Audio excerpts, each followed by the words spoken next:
তার মধ্যে আমরা যোগ করে দিচ্ছি এই দ্রবণটি এবং সেকেন্ডেরটা এই বর্ণহীন দ্রবণটি।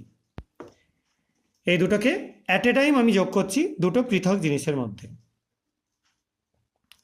তো সবাই লক্ষ্য করো,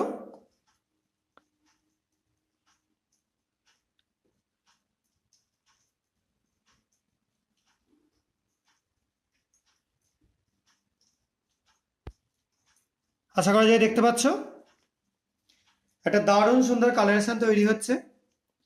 প্রথমটাই যেটা যেটা এই সাইডে রয়েছে, এটা তোমরা রেডিশ একটা কালারেশন দেখতে পাচ্ছ, আর এ পাশে যেটা রয়েছে সেটার মধ্যে একটা বিশেষ টাইপের নীলাভ সবুজ অথবা তোমরা প্রুসিয়ান ব্লু কালারও বলতে পারো, সেরকম কালার দেখতে পাচ্ছ।